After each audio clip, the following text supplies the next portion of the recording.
Animation of cast में बाबा साहब doctor Ambedkar लिखते हैं कि इतिहास गवाह है कि भारत के इतिहासकारों ने दलितों और आदिवासियों की भूमिका को मिटा दिया है।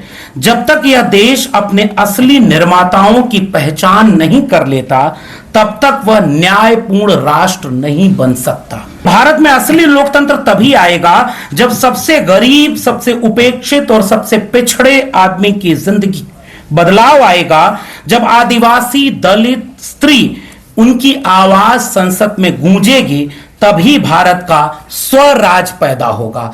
कि भारत का इतिहास लिखने वाले हमेशा महलों और दरबारों के इतिहासकार रहे, महलों और दरबारों के इतिहासकार रहे।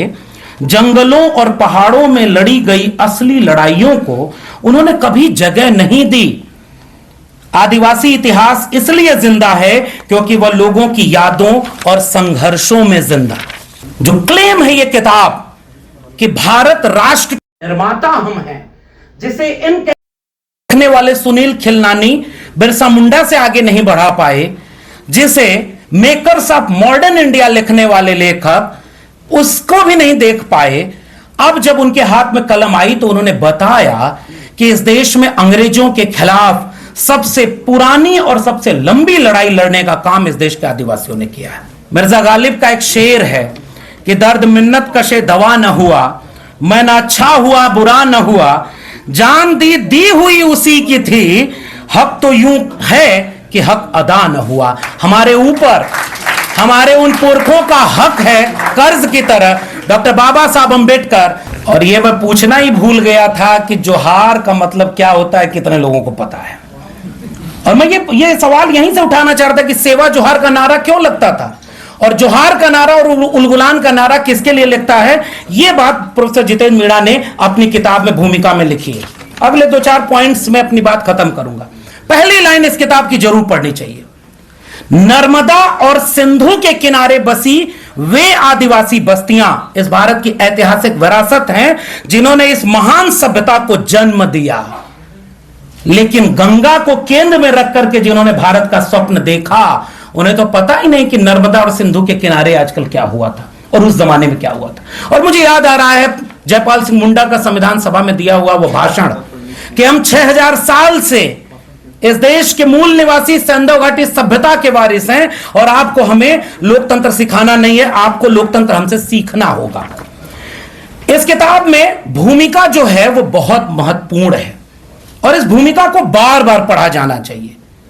यह भूमिका आपको परिचित कराएगी जिन्हें पता ही नहीं कि जोहार, सेवा जोहार, उलगुलान, आदिवासी संस्कृति, आदिवासियों की परंपरा और वर्तमान में आदिवासियों के साथ कितने तरह का अन्याय हो रहा है।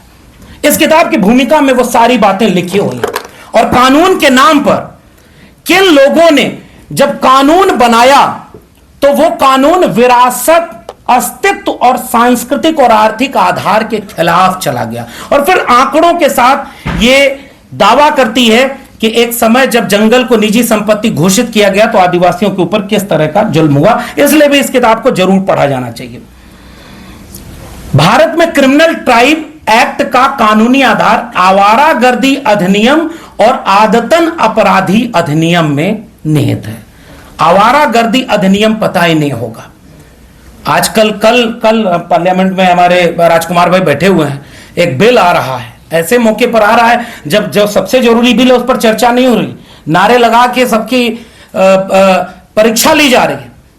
लेकिन वो बिल लाया जा रहा है कि 30 दिन में, अभी उलाका साहब बोल के गए, मैं उसका भी थोड़ा सा जवाब देना चाहूंगा कि वो बिल लाया जा रहा है 30 दिन अगर कोई जेल में रहा तो उसके बाद 31वें दिन उसका पद और कुर्सी सब चली जाएगी।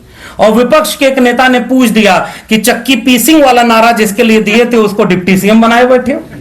तो वो जो क्रिमिनल ट्राइब, और आपको पढ़ना चाहिए डॉक्टर बाबा साहब अंबेडकर और जयपाल सिंह मुंडा के बीच संविधान सभा की बहस को। और उस समय मैं एक रेफरेंस आपके लिए ले आया हूं क्योंकि इससे अच्छा मंच उस बौद्धिक बहस को लोगों के बीच ले जाने का नहीं है। यह बात बिल्कुल दुरुस्त है कि आदिवासी समाज बिल्कुल मुख्तलिफ है, बिल्कुल अलहदा है। उसे शेड्यूल कास्ट के साथ जोड़ करके दोनों की लोकेशन अलग अलग थी, वो अछूत थे। न ओबीसी में कोई अछूत था और न आदिवासी में कोई अछूत है। आदिवासी को अछूत होने का मतलब ही नहीं। वर्ण सिस्टम जब आरोपित आप करते हैं, और इस किताब को इसलिए भी पढ़ा जाना चाहिए कि इसमें राजा शंकर शाह और रघुनाथ शाह, उनके बारे में बाकायदे एक अध्याय लिखा हुआ है, और वो राजा हैं। छत्तीसगढ़ के इलाके में राजा वीर नारायण सिंह हैं, वो राजा हैं। गोंडवाना में रानी दुर्गावती हैं, वो रानी हैं। भीलवाड़ा राजकुमार रोज जी उसका पूरा आंदोलन चला रहे हैं कि भीलों का अपना एक पूरा राज्य बने, क्योंकि वहां के वो राजा रहे हैं। अगर वर्ण व्यवस्था में आदिवासी, दलित, पिछड़े सब शूद्र थे, तो उनके बीच से राजा कैसे पैदा हुए? सम्राट अशोक, चंद्रगुप्त मौर्य, देवगिरी के यादव, गुर्जर पाल प्रतिहार वंश, चोल से लेकर के गोंडवाना, भीलवाड़ा, इसका मतलब कि वर्ण सिस्टम न तो आदिवासी पर कभी फिट बैठता है, न दलित पर, न ओबीसी पर। वो एक आरोपित व्यवस्था है जिससे आप अपनी संस्कृति को भूल जाओ, और एक व्यक्ति, एक ग्रंथ, एक संस्कृति, एक नेता, एक झंडा और एक ही सब कुछ के रंग में रंग दिया जाए। इसलिए भी इस किताब को पढ़ा जाना चाहिए। इसलिए उलाका जी जब ये बोल रहे थे कि नुकसान हुआ, मैं वहां पर देख रहा हूं कि जब 1949 में बाबा साहब अंबेडकर ने एक प्रस्ताव लाया था, और तारीख के साथ इसको देखना चाहिए। 1947 से 1949 के बीच एडवाइजरी कमेटी जो आदिवासी लोगों के साथ बनी थी, जितेंद्र मीणा ने बाकायदे अपनी भूमिका में लिखा है कि केवल 7.5, 8, 9% जिसकी आबादी हो, उसकी केवल 16 लोग संविधान सभा में थे। तो जब नया भारत बनाया जा रहा था तो आदिवासी कहां थे, और उस संविधान सभा की बहस में कहां है वो? उसके बाद उन्होंने कहा कि वो मांग ये कर रहे थे कि जो राज्य जहां आदिवासी ज्यादा हैं, उन राज्यों में उनको विशेष अधिकार मिलना चाहिए। मांगा उन्होंने अधिकार, और मिला केवल आरक्षण। मुझे लगता है आदिवासी समाज की यह दिक्कत रही है, और इसलिए भी वो लड़ते हैं।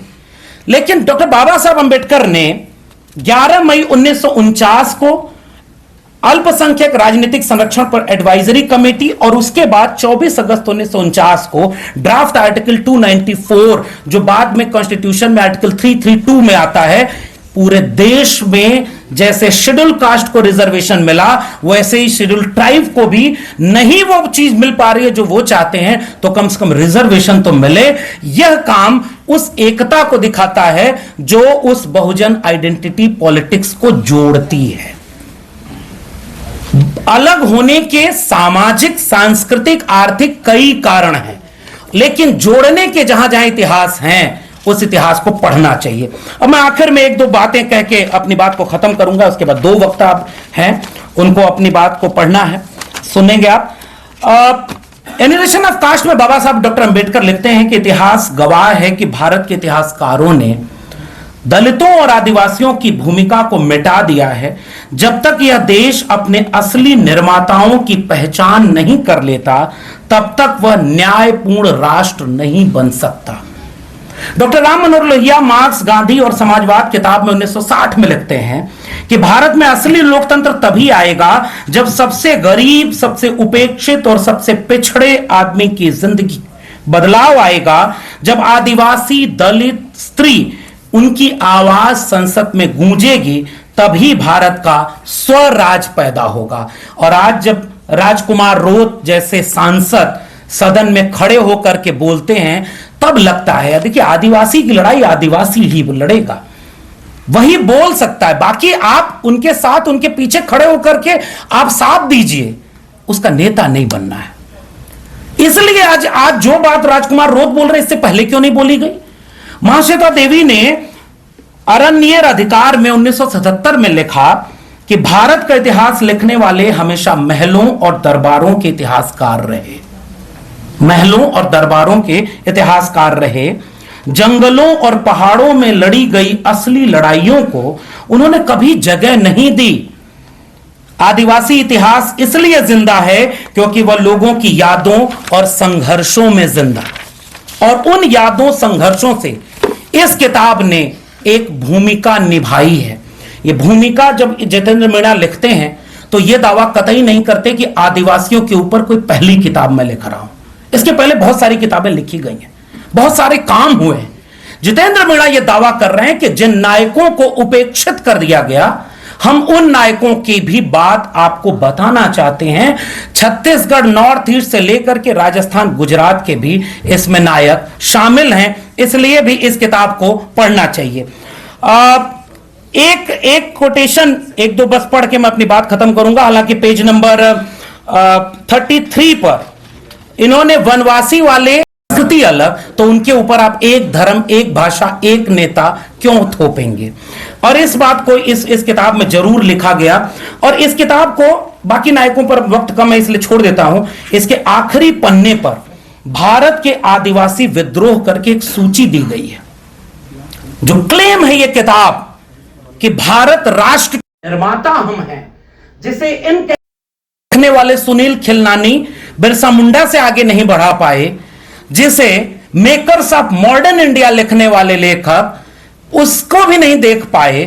अब जब उनके हाथ में कलम आई तो उन्होंने बताया कि इस देश में अंग्रेजों के खिलाफ सबसे पुरानी और सबसे लंबी लड़ाई लड़ने का काम इस देश के आदिवासियों ने किया है। साल 1776 से यह लड़ाई शुरू हुई है और लगभग 1963 तक यह लड़ाई लड़ी गई, और मैं तो कहूंगा कि 2025 में भी वो लड़ाई जारी है। लेकिन इस बात को वो कतई नहीं समझ पाएंगे जो एनसीईआरटी के सिलेबस से मुगलों को निकालकर या अकबर को और बुरा पेश करके एक नया भारत बनाने की कोशिश में इस कदर लगे हुए हैं कि एक तरफ शिक्षा बर्बाद हो, लेकिन जितनी बची रहे वो भी हमारे मुताबिक पढ़ी जाए। ऐसे वक्त में क्या उन्हें चिंता है आदिवासियों के इतिहास लेखन की? और अंग्रेजों के खिलाफ अब कौन लड़ाई नहीं लिया? लाल किले की प्राचीर से जिस संगठन का नाम लिया जा रहा है, वो संगठन का इतिहास ही अंग्रेजों का साथ देने का रहा हो। ऐलान है 2025 में कि अगर आपको संविधान और लोकतंत्र को बचाना है, इस तरह की किताबों को बचाना है, तो उस कर्ज को चुकाना होगा जो हमारे पुरखों ने हमें सौंपा है।